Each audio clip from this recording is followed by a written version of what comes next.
नववर्ष 2082 सालको उपलक्ष्यमा स्वदेश तथा विदेशमा बस्नुहुने सम्पूर्ण नेपाली आमाबुवा दाजुभाइ दिदीबहिनीहरूमा सुख शान्ति समृद्धि सुस्वास्थ्य सफल दीर्घजीवन एवं उत्तरोत्तर प्रगतिको हार्दिक मङ्गलमय शुभकामना व्यक्त गर्दछौँ।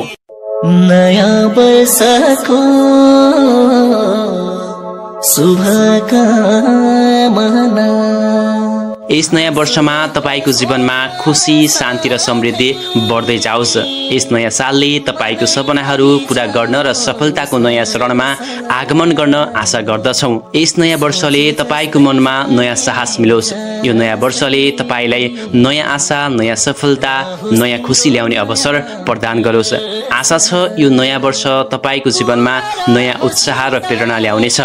नयाँ वर्षको आगमनको साथै तपाईका सपना र साधनाहरू साकार होस् र तपाईको जीवनलाई रमाइलो र सम्झना योग्य रहोस्।